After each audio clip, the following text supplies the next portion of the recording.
All right, great. All right, why don't we go ahead and get started? Thank you all so much for coming to the webinar today. This is actually a different kind of a webinar for us, and we're really excited about the new format because we actually have Timothy Prickett Morgan here, who is the head honcho over at IT Jungle, my favorite IBM I publication. So welcome, Timothy, and thank you. And what I'm excited about is we have a couple of IBM I end users here to have a panel discussion that Tim's going to moderate, so that you can actually hear from end users some of the things that they're doing to modernize their existing IBM I applications. So rather than just talking about products or solutions, we're going to have them talk about sort of the challenges they face and some of the things that they've done.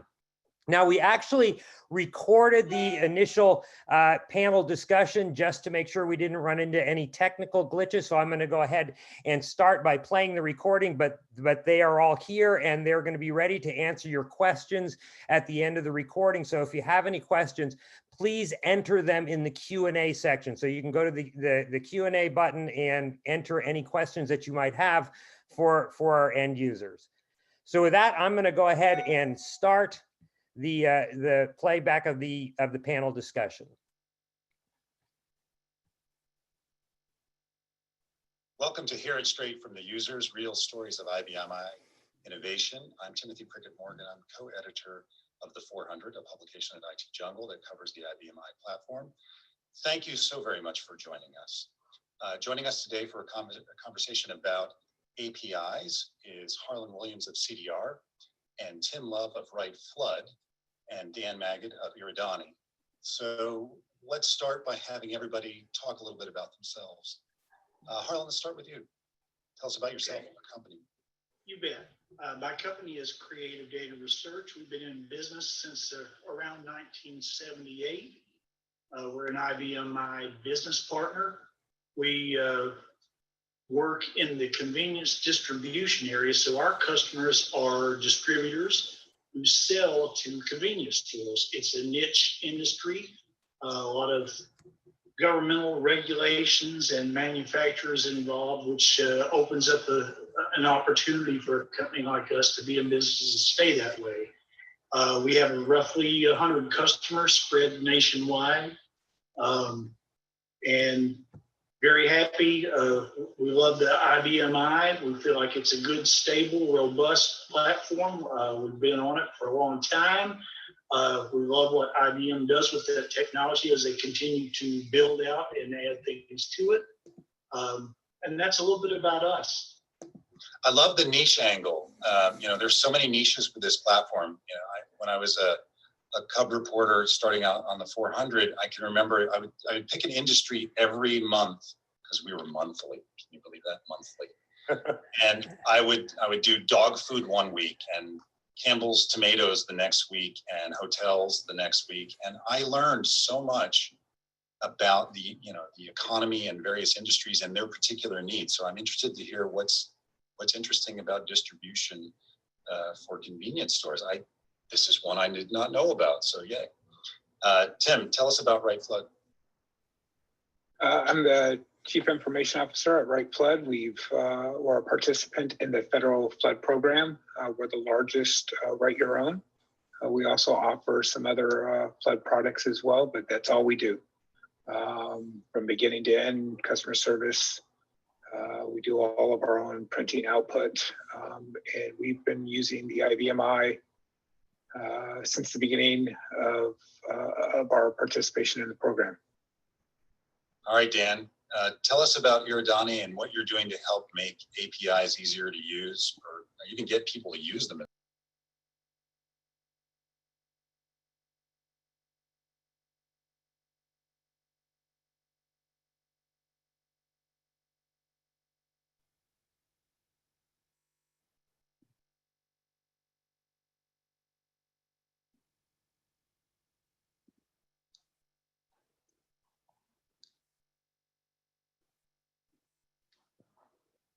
Things like open source languages, including things like React or Angular, Python.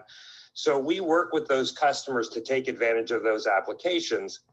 And basically our main product is our Eradani Connect product that creates a wrapper around the IBMI that makes it very, very easy for open source developers to access the IBMI, and for IBMI, excuse me, for IBMI developers to access open source web services and functions right from their RPG programs. And does it run on the IBMI platform itself, or does it run on a control plane server that's separate from it? How's the architecture of this, and how tightly coupled is it to the IBMI platform? It's a great question, because it really depends on what the user needs. It can run basically anywhere. It can run on a Windows platform. It can run on a Unix, Linux platform. It can run directly on the IBMI.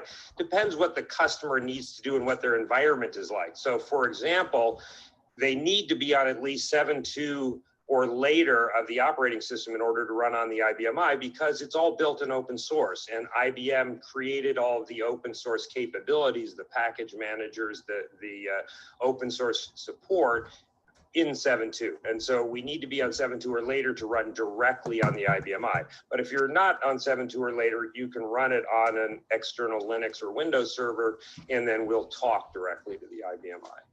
Gotcha. And it's important to note that, this is a fairly new technology. I mean, APIs have been around for a long time, but I don't think a lot of programmers in the IBMI will necessarily think at that API level all the time. Correct me if I'm wrong. They think more of developing their own applications, compiling them, and then letting them loose in production eventually after some QA. This is a different kind of programming. It's more modern. It's more like the way hyperscalers and those guys build things, and I think it's a good thing. So I think the first thing we want to know is, how do you decide to adopt a new technology like this? And we'll start with Harlan again. Harlan, talk about what decision process you had to go through to say, hey, let's try a different way of doing this. Let's go look at this API server and figure out how we can make use of it to do exactly what Dan said. Right. We had traditionally used a case tool product since the early 90s to produce our software on the IBM, the AS400 at that point in time.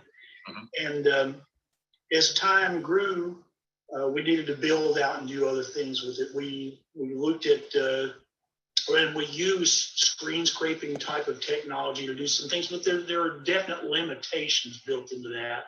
And we wanted to get away from a proprietary set of tools. So we embarked on probably about a 3-year process as we looked at a lot of different things. We looked at possibly even moving off the IBMI, which we didn't want to do, different proprietary things. And after going through the process for several years, we decided that the open source was the best way for us to go, because what it enabled us to do was, since IBM had stepped up to the plate and added a lot of open source things into the system, it allowed us to continue to use our legacy objects that we had created on the IBMI and advance and move out and take advantage of things that are out there, like NPM packages and things of that nature, where you're not constantly recreating the wheel. You can leverage it, which is just what you had talked about, Timothy, where the old way of thinking about things was, if we didn't build it in-house, we didn't trust it. We didn't accept it. We didn't want to outsource things. But in the modern world, what you want to do is find building blocks, things that you can rely on and use those, because there's no point in writing authorization tokens for yourself when somebody else has already created that. So that was kind of the process that went into that whole thing for us. And for you, it sounded like that you're keeping the core applications you've created. And I always remind people, it's, what do you get if you take all of that logic that's in the database or wrapped around the database in RPG, sometimes COBOL, but usually RPG, sometimes Java. If you just pick that up and move it, you haven't done anything. And there's always a risk of touching that code, because if you go re-implement it, you can introduce errors. And it's been debugged like crazy for decades. So why on earth would you change it? That's true. And in our circumstance, it is a living software. So we continually add things legacy end of things. So we couldn't just abandon that. And in the 80s, we had a software package that ran on IBM's System 36. I'll show my age a little bit there. And that's okay. When we moved over to the AS400, we rewrote our package from scratch to take advantage of relational database, things of that nature. And that was an agonizing experience for us and our customer base, because basically it was sort of like throwing the baby out with the bathwater. And that's a process you don't really want to go through if you can avoid that. So what this approach allows us to do is continue to use the things that we have and build more modern objects and things without just abandoning all the business logic that's been developed and so forth over the past several decades. Do you use that to grab other pieces of software that someone else might have developed to do the integration too? So it's not just about, oh, well, I'm going to do something in Python now over here because all the kids do Python or whatever, and then we can integrate it into that existing system that we have. It allows you to pick stuff up from somewhere else too if you decide to do that, if you expand your business or the functionality that you add. It makes it easier to integrate with anything, I assume. And your customers are people that do this for a living, so they might have other pieces of software too. True, absolutely true. All right, so Tim, tell us about how you go about the process of coming to a decision to take this approach instead of whatever you were doing in the past. So give me a story that begins with, we were here and we went through this process and now we're here. So I'm always interested in narrative arc. Sure. And our scenario is very similar to Harlan's, except for it didn't last many years. We took this approach. We're a flood insurance company, and everybody comes to our site to get their flood insurance quotes, right? So we want to expose that.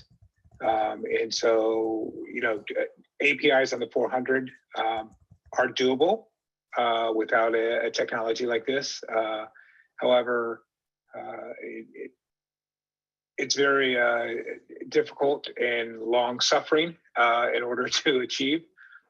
So with the Eradani Connect that we implemented here, we're able to write a bunch of APIs that we are now able to expose to not only our partners, but other third-party tools that do multiple comparative rating and allow them to rate, numerous products at one time.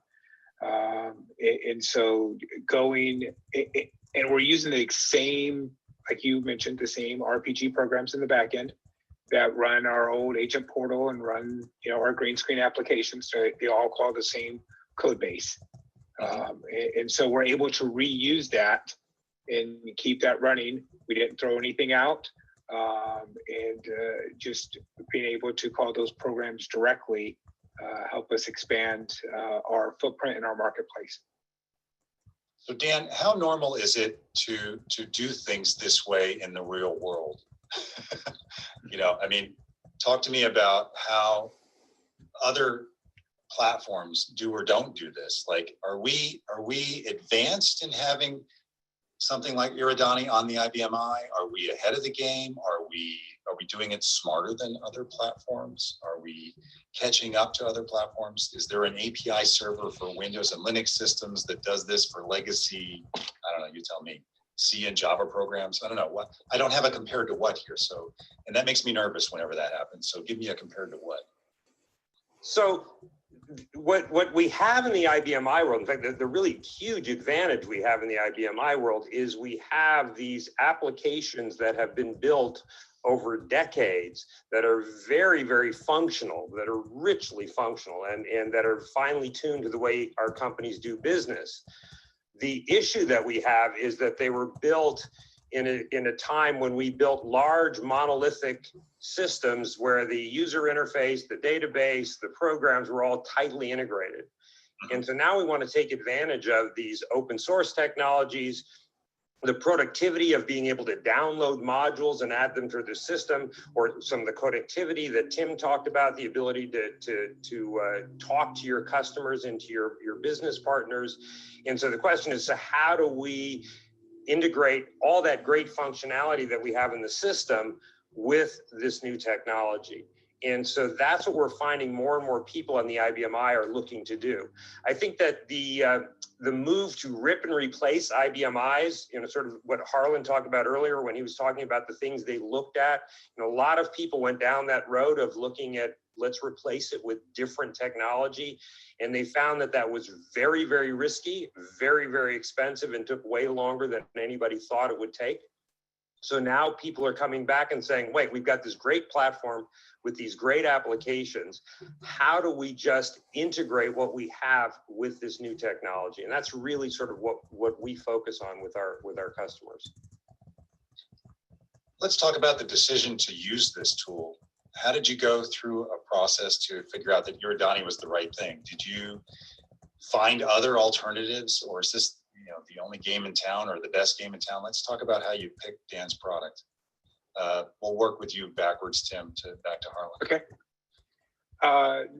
So to be honest, no, they're not the only game in town. There's a few other players in this market, and we looked at all of them.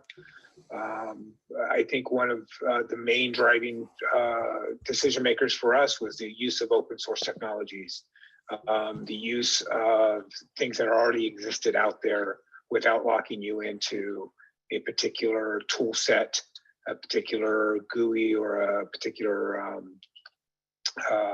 development cycle, development tool to use. That was key for us, being able to leverage Node and natively, just the way it was meant to be implemented, without using any special way of altering it in order to incorporate it. So that was key to us, is that in the end, if we ever chose to move away from the IBM or things like that, that connector piece is the only piece that has to be looked at. The Node server runs by itself and runs Node code just like you would write for any other application. And I assume for new applications, you're coding in Node, you maintain the existing, I assume, RPG applications as well. And over time, you might decide to implement certain things or not, as you see fit. I would suspect that there's not a desire to rewrite everything in Node over the next decade. You rewrite things as they make sense. Talk about that process for 1 second while I've got you. Sure. So what we've decided to do is anything new that we're writing that touches another API. So we could be consuming somebody else's. We've extracted that from the RPG and from the IBMI, and we've put it into the Eradani, into our Node servers, which use the Eradani Connect. So we would be connecting both internally and externally through the same function. So we've created like an API layer outside of the IBMI that both can leverage by the IBM. RPG programmers can call those same services now, and it's like calling another RPG program. Or it can be leveraged via just regular API services outside of that. Gotcha. So Dan, you've basically recreated the technology-independent machine interface at a higher level. Actually, I find it amusing. Actually, from a conceptual perspective, that's really very accurate. What we've tried to do is say, let's make the connections, make that all independent, so I can write my interface, my front end, my APIs in whatever language I want to write them in, and use whatever technology I want, and I can continue to maintain my IBMI, RPG, COBOL, CL code, however I want to do that. We're just doing the translation between the two. So as Tim said, if someday down the road you decide you don't want to use Eradani Connect anymore, you can pull out our connection layer, put something else in, and all of your code still works. Everything will work just fine. So you're not locked into our way of doing things. Well, the best thing you could do then, Dan, is to make it hook into Windows and Linux servers and do all these kinds of things so it's sticky and gluey and you can't pull it out. But right. That's my advice. Harlan, how did you come to go through this process to figure out that Eradani Connect was the right thing for you to do in your particular situation? We're curious how real people are making these decisions. Right. We had looked around at some things, and our the tool that we were using to render green screens, the case tool, they had another product we could migrate to, but it was a proprietary tool. And it was going to be just as large a learning curve to change to that, but then we would still be in that box. And we just didn't have a lot of confidence that was the right decision for us as a company moving forward. We wanted to get into open source. We know there's a huge base of JavaScript type programmers scattered worldwide. We wanted to leverage the NPM packaging type of concept where you consuming building blocks out there. We wanted to get into APIs, which the IBM could do, but what Eradani Connect provided for us was it sort of insulated us from some of the complexity because they had wrappered it. So those are kind of the things that we went through, and what we had actually looked at a tool that would convert our case tool into RPG free, but we just felt like, even though that's a great language, we felt like that if we went to JavaScript, that was a better long-term solution for us. I noticed you said RPG3 there, not RPG4 ILE. Oh, I meant to say RPG free. Oh, free. Oh, I thought you said 3. I was like, that's not modern. the most modern. I mean, to some people it is, but well, no. But I have written RPG3 in the past. That's fine. I got nothing against it. I just thought, you know.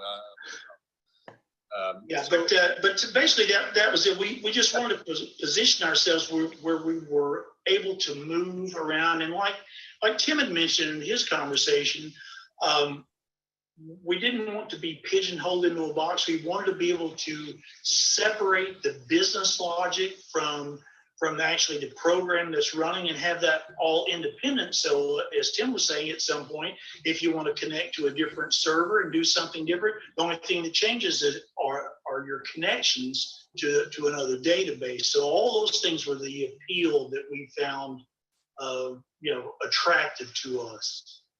What are the challenges you had doing this? That's the next question I have. So nothing is ever as easy as anybody explains it to be, at least not in my experience. Well, the barrier, slipping on ice is that easy? Yes. Yeah, the barrier, a lot of times the barrier to entry on anything like that is you don't even know where to begin. You don't know what questions to ask. You don't want to make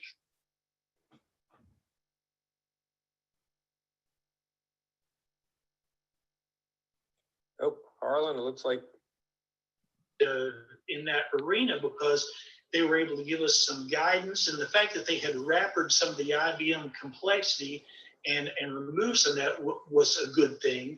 And they also helped us to do a proof of concept project so we could sort of get our feet wet and get our initial team up to speed. And we've had some recurring meetings going on to help bring our small team up to speed. So those are the kind of things, those are the challenges, is if you take people that are writing code that's typically IBM type of code that was written over the years, to transition them to learn the new programming stack, all the different pieces that you have involved, those are kind of the barriers to entry for any company trying to make that transition in there.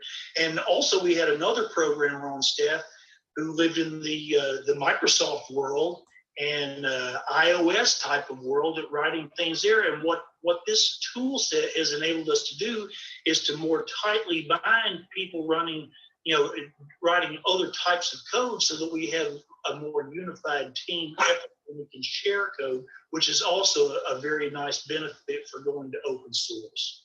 Understood. What's your language on the other side? What did you pick, on the other side of the APIs? What are you developing in now, I guess? Yeah, I mean, we're using Node.js, we're using JavaScript. Right now we have a React for a front end. We've looked at Angular. Those, can be interchanged, but it's better to find one horse and sort of understand that and ride it. So right now it's a React front end, a Node.js server, JavaScript, which is fairly easy for an RPG programmer to get up to speed on.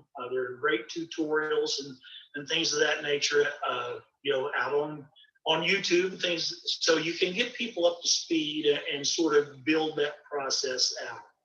And the new programmers, or the younger ones, or the different ones, I don't know which words to use to describe them, but probably all of them, they don't have to care if there's an IBMI in the back, and that's a little scary to me. I got a little nervous. My pulse started racing a little bit there, but they don't. It doesn't matter. They're just going to see a service and subscribe to it basically and use it. Right. It's for them. It's transparent. It's a service that they're going to use, and they really don't care about what's under the covers on the back end. And that's the beautiful part about open source and that type of approach. So Dan, why don't you just rename this thing MySQL or something like that? Exactly. Yeah. Just to pick up on, so Harlan's group actually has really made a huge amount of progress. They're actually bringing over some of their IBMI programmers into the JavaScript world, and they've really picked up on JavaScript and are rapidly building new applications. I think JavaScript is the safest bet. I mean, you're going to use JavaScript on the interface, and you're going to use Node on the server, wherever you want to call that, I guess on the other side of Eradani in some cases. It seems to be the fastest growing pair of languages. I put them in the same bucket because they're virtually the same. If you don't think they are, let me know. But they're close enough. Yeah. I do also want to bring up that. Yeah, I do want to that actually Tim actually drove one of the other big innovations that we got engaged in, which was, we've started working with Tim on calling into the IBMI. So kind of similar to what we've been doing with Harlan, which is, building a new user interface and then talking to the IBMI. But then Tim brought to us, he said, what I really need, what would really be great for us is the ability to call from the IBMI directly out into open source web services so that we can take advantage of all the functions and capabilities that are out there. And so that drove sort of the second half of the Eradani Connect product, which is did you expect you needed to do that? Or you would get to it eventually, or did you expect the demand would be later? What was your expectation? It was something we had thought about, but we really, my experience had been, people are looking for ways to modernize the user interface. They're tired of the green screen and they wanted something new. So we wanted to make that process really easy. So that was what we focused on first. Mm-hmm. But it's really interesting. What we have found actually is that we're getting a whole lot more interest in this idea of calling out from the IBMI to web services to take advantage of all the, calling out to Google Maps, or calling out to the weather service, or calling out, we've got customers who use VIN numbers to get information about cars and tax information from the government.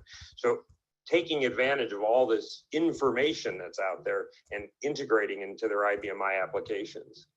And that's predominantly on that side, RPG, RPG-free, and Java, I assume, that they're programming in, and they don't want to have to think about all that other stuff. They have the same problem. So I think that's very interesting that it's a two-way street and not just a double-laned one-way street. So I think that's healthy, and you're helping make it easier for people to make the case that they can keep the platform. So that's a good thing. All of you are doing that. Yeah. I think Tim, like I said, Tim really is the one who drove that. You want to talk a little bit about what that was? Yeah, do it. About? Yeah, and I apologize. I guess I wasn't clear earlier when I was saying it, outside in or inside out. That's what I was referring to. Either RPG programmers calling web services that are actually in Node, right, or taking the Node application that we've already exposed to an API service that they're coming into the RPG programs or coming out of the RPG programs. So just one of the things was to give a little bit of credit, Eradani was already kind of on that path of being able to do that.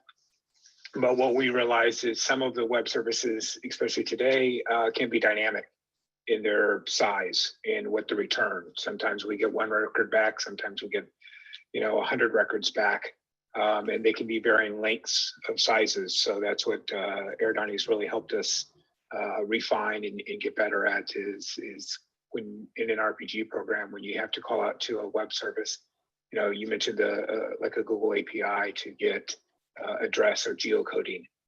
That's pretty standard. You know pretty much the size and the length or maximum size and lengths that you can get back. But when you're doing a quoting application, it all depends on the risk. And we may be able to offer you one product, we may be able to offer you 3 products or 4 products. And so that's where some of that dynamic stuff really comes into play. And just hitting, we approached it a little bit different than how Harlan did. We've tended to keep our programmers separate. The Node guys, the Java guys, the web guys are on one side, and the RPG guys are on the other. Guns? Do they like point at each other? I mean, they do. When you're in the office and you have the cube boards, right? You stand up over the cubes, but it's we want to get to that point, and I think Eradani, this Connect tool will help us get there once they start understanding each other and understanding how that program call works. I think one of our biggest challenges to this, not only learning Node and learning a different way to use JavaScript, right? Most of the web guys were skilled in that, but it was also taking some of our larger monolith RPG programs and trying to break them down into more service-oriented style programs that do one thing. I want to clean an address. I want to look up a geocode. I want to rate this one product instead of doing, God programs that does everything from top to bottom. Talk about the return on investment from this and the business benefits here just a little bit. I realize these things are very hard to quantify.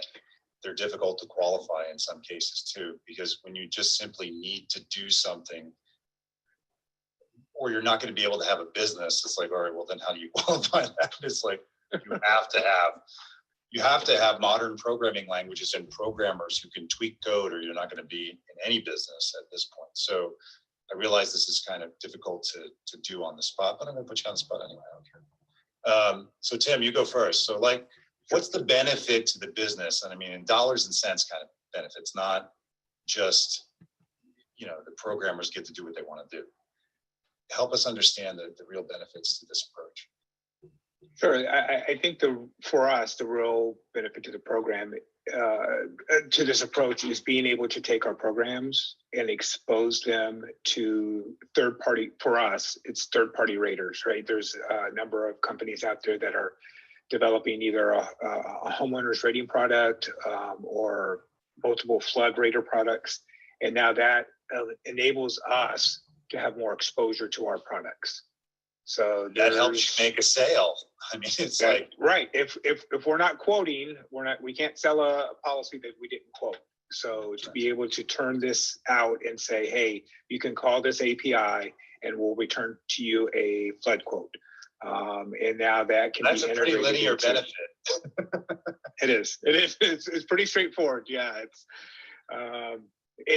But it's trying to put dollars and cents on it, right? How many quotes do we have to do? But the more you're quoting, the more you're going to end up writing as well. Has it increased your quote rate, or it just gets you where you need to be so you can compete? I think it sounds probably more like the second one than the first one. But well, so we've had this out there for a few months now, able to be integrated, and we have seen our quote volume increase. We're still trying to quantify, exactly these quotes versus, agents coming on, because there's still a completion process, right? You can start it through the third-party rater, but the complexity of the flood product, unfortunately, still requires you to come to us to complete it out. That's more processing than the transaction processing. A human being's got to get involved, review everything. Yes. So what you're saying here is people are the bottleneck. Great.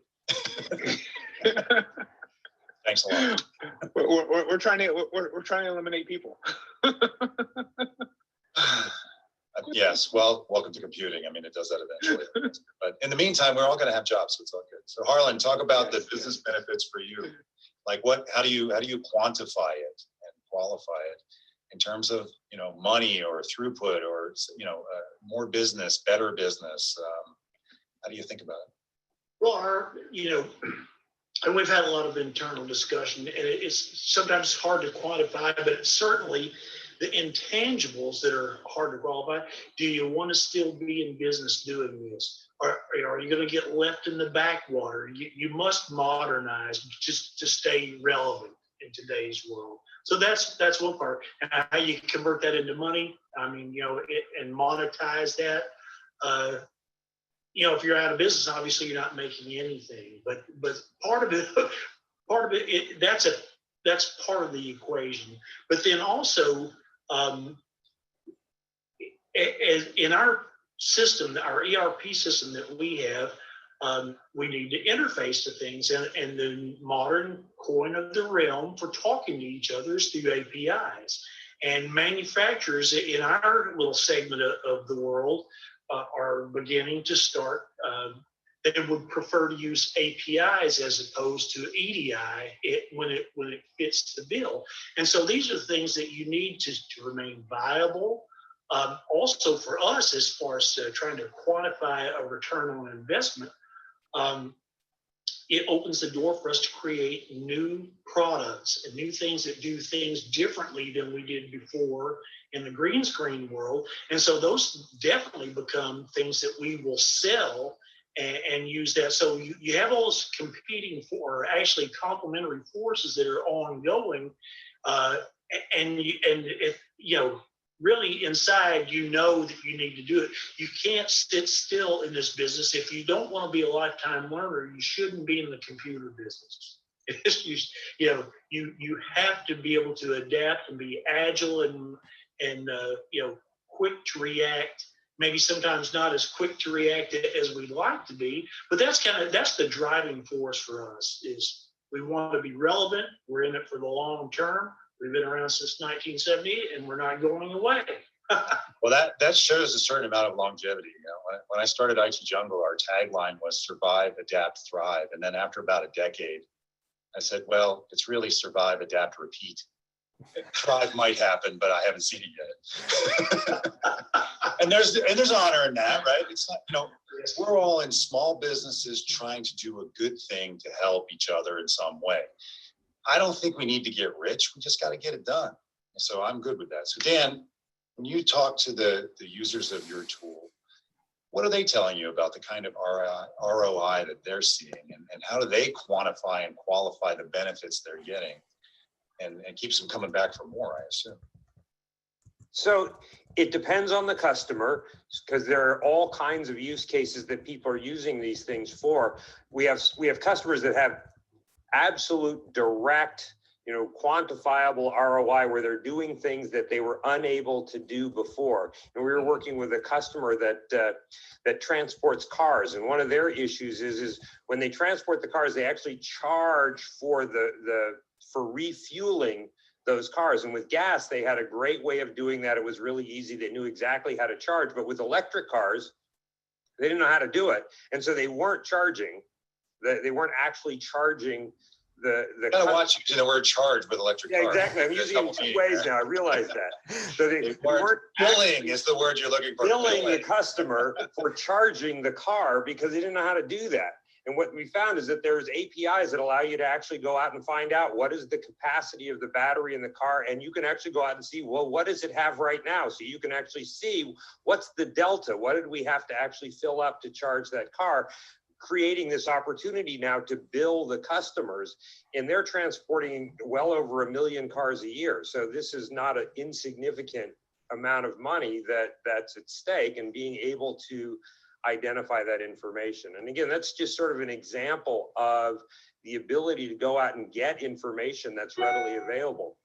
One of the things that Harlan looked at is that they provide software for convenience stores, and one of the things that customers wanted was the ability to see the nutritional information about the food that they were selling, and there wasn't an easy way to do that. You had to go look it up. Well, there are APIs out there that allow you to go out and get that information directly, so that you don't have to go look it up.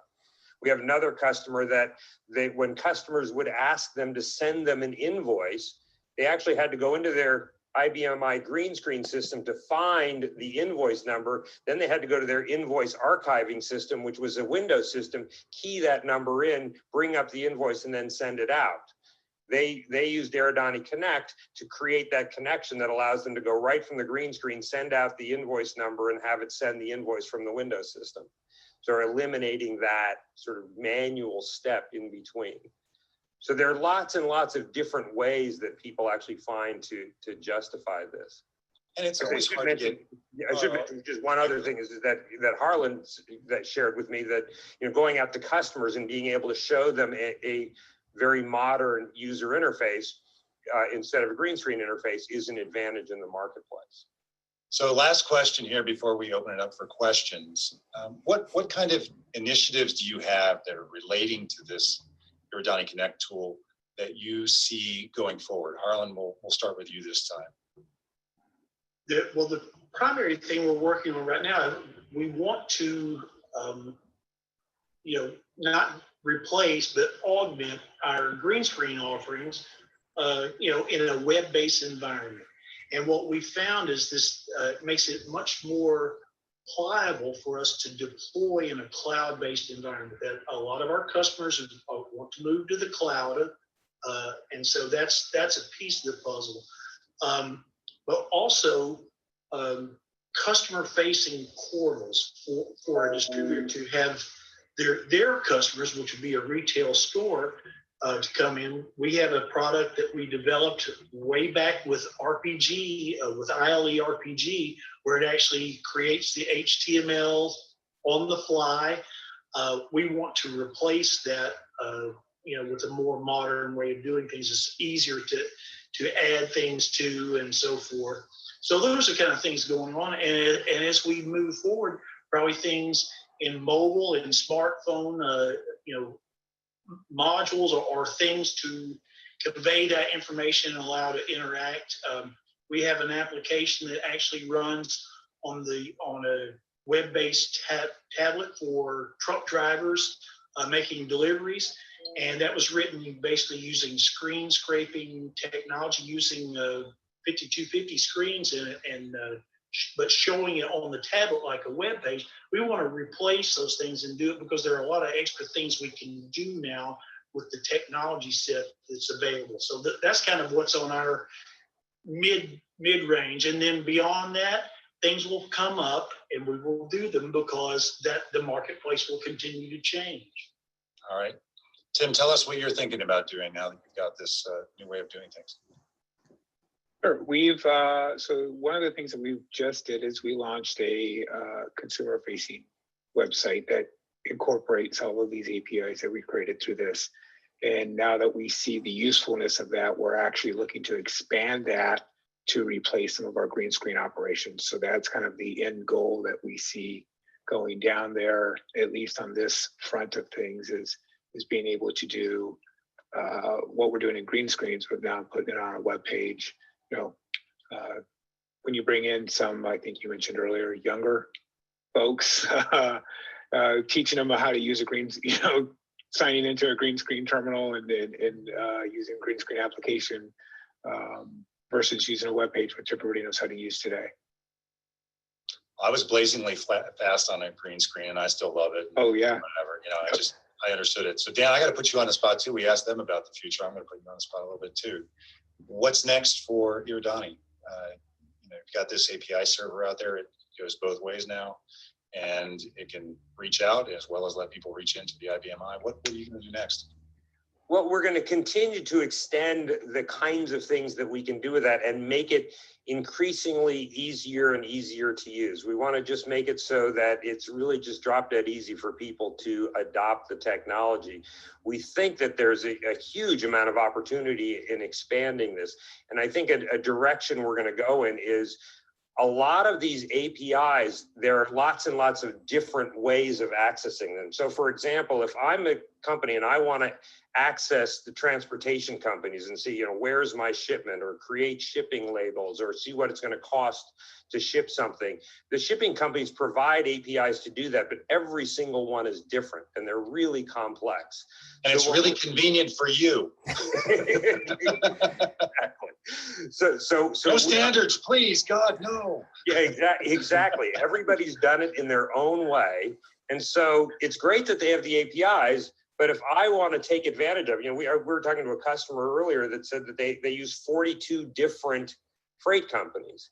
So to try to talk to Are there 42 different freight companies? Oh, there's apparently there's over 700 different freight companies operating in the U.S. That people are. I meant legal ones. Oh, wait, exactly.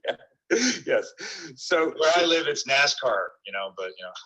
Right. Well, yeah. So yeah, that's actually, that's very funny. There's one of the ones we saw there we thought was cool is Billy Bob's Trucking. I mean, it's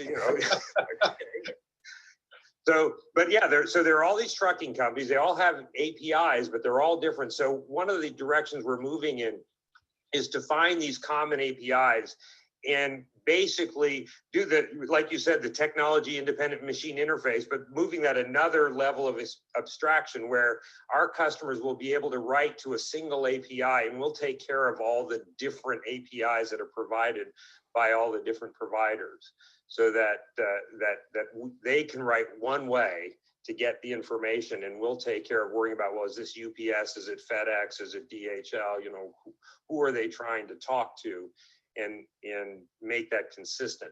We've seen that in a lot of different arenas. Same thing with our customers who are using VIN numbers. There are like 15 different services for getting information about cars if you have a VIN number. So what we want to do is make it much easier so that you call one place and we can take care of all the different APIs you might need to call to get that information. All right, very good. I think we're going to open it up for questions now. Terrific. All right, great. Well, thank you, Tim. Thanks, Harlan. Thanks, Timothy. And now I think, we've got it, should open it up for Q&A. So let me start my video here. Yeah, we're not talking until we can see faces. So Harlan. All right. All right, Harlan, where are you? Yeah, I'm looking for the button. It's moved on mine for some reason. If you pull your cursor over the top of the screen, it should be there somewhere. While we're doing that, I can gear up the first question. Do you have any particular order you want me to do these things in, Dan, or just? No, whatever you see out there is fine. All right. I guess this is for both of you. Is the use of APIs helping to change the perception of IBM I as a legacy system amongst your end users? I'd say more, also business managers and, programmers too. It's everybody. But does this help? It helps. I think the real reason it helps is because you really now can obscure it, right? You can create your own front end on this, a web application on it that's calling the back end. So especially with people who've been around, always knows it's back there. But new people coming in would never know the difference of what they're running off of. So, Harlan, what do you think? Yeah, it does change the perception because you can do things that you couldn't do before. And, content is king whenever you get into things. And so if you can provide better, easier to understand, more feature-rich content, then that's going to raise the perception of it. A lot of people, if they don't really care what the back end is, they just want to get what they need to get when they need it. And this definitely opens up a lot of doors. The next question I see here, and Harlan, this is aimed at you, but feel free to pipe up on it, Tim. Was it hard for RPG developers to learn JavaScript? And I think you touched on it a little bit, but I want you to quantify it a little bit. I wouldn't say that it's hard, but it is a different type of interaction that a programmer has. For instance, if you're writing RPG code, it's a procedural language. So things happen, in a sequence and they always repeat in that sequence. Whereas in the JavaScript Node.js type of world, things are event driven, and that opens doors where things can happen asynchronously, which is a good thing. But it's for an RPG programmer, that's kind of the first thing you have to come to grips with it. And the asynchronicity of things allows you to take advantage of threading, for instance, where you can have things take place in a non-sequential sequence, and you can use promises. There's a construct in JavaScript called promises where things come back together. So these things can be broken apart and different processing. Maybe you're talking to the database, getting some information back, something else is going on. Maybe the database conversation takes a while to process. Those things can be divided up in Node.js in that type of environment, where as the results, when they all come back and everything's ready, then you put it together. That ability to thread is a different kind of concept for an old school RPG programmer, but it is a super powerful thing once you come to grips with it. So that's one aspect of it. As far as the languages, every time you learn a language, the syntax is going to be different, and you're going to have to come to grips with that. But if you're a programmer, you're a programmer. All right, that's fair enough. So the next question that came in here was, a lot of firms are looking at rip and replace from a senior management level. There's pressure to do that sometimes. We've heard those stories many, many times. How did the two of you counteract that? Tim, start with you. So I guess part of the question is how far down the process are they to making that decision to rip and replace? But I think quickly doing a proof of concept to show what the capabilities and the strengths of something like this is, and showing that, hey, we can still evolve and move quickly. I think that's, for us internally, that was one of our biggest things, is how quickly can we move, right?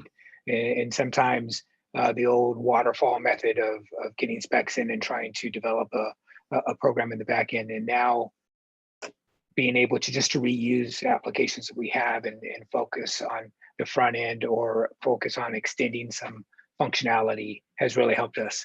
But like I said, if you can turn around a proof of concept pretty quickly and show the capabilities of it, I think that can go a long way. Harlan, what do you think?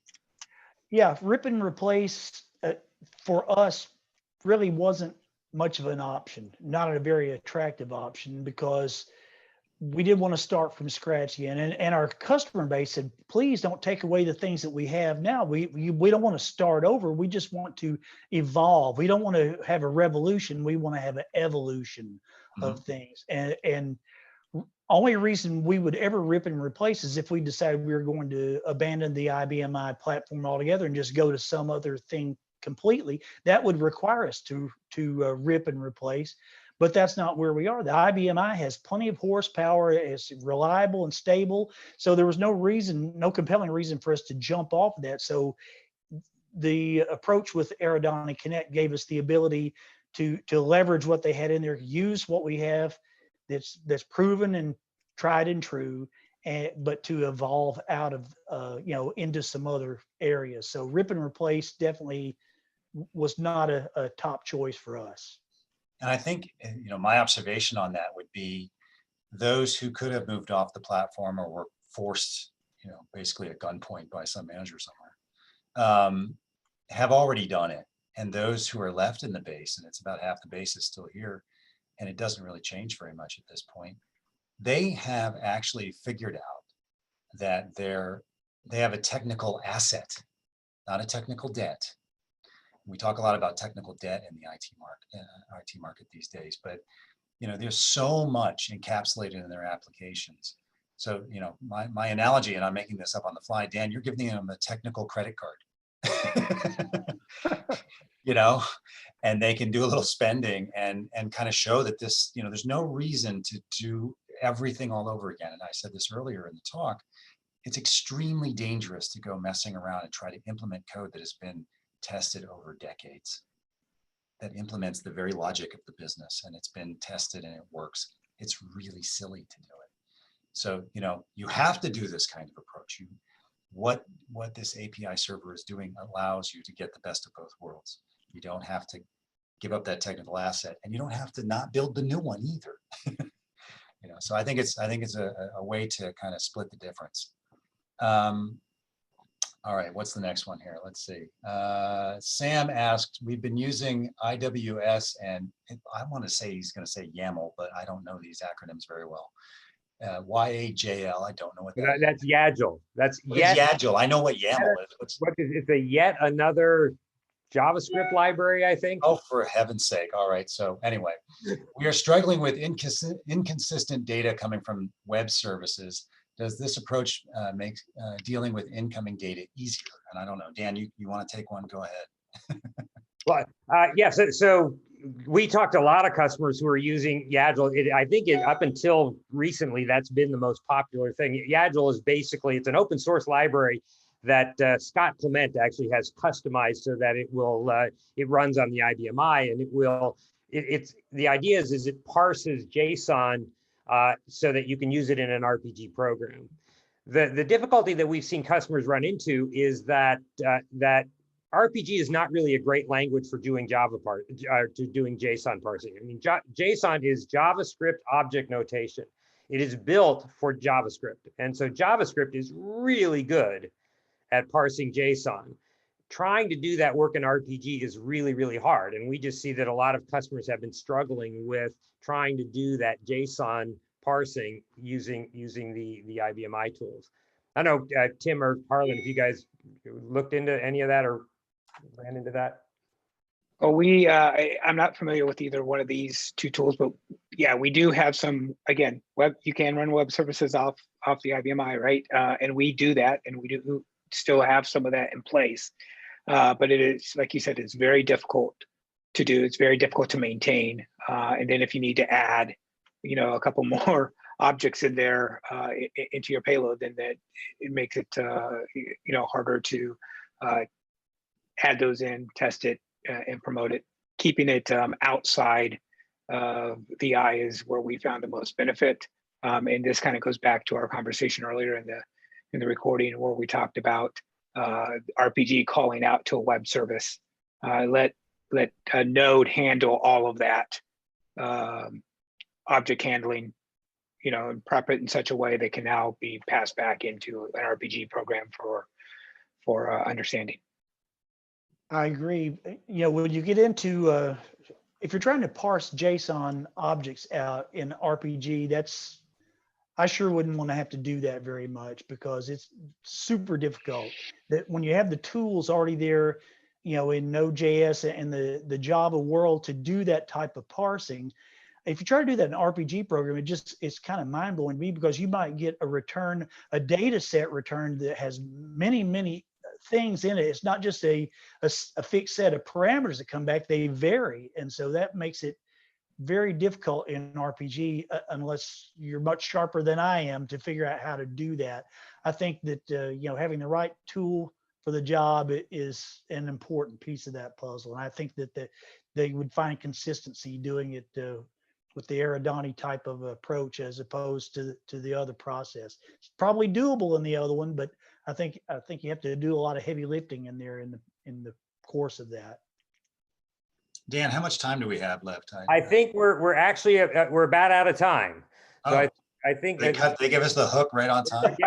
we're like right there. So yeah, so we do try to keep them on the time we scheduled. So let me just thank you Tim so much for facilitating this. Thank you Tim Love and Harlan Williams for participating. I really appreciate it. I think this has been really informative, a great way to talk to people about what is going on in the IBM I world. And I don't know if Timothy, if you want to close it up in any way. I just want to say thank you. I had fun. I enjoyed this greatly. I learned a bunch of things and I learned a new acronym that I really don't need.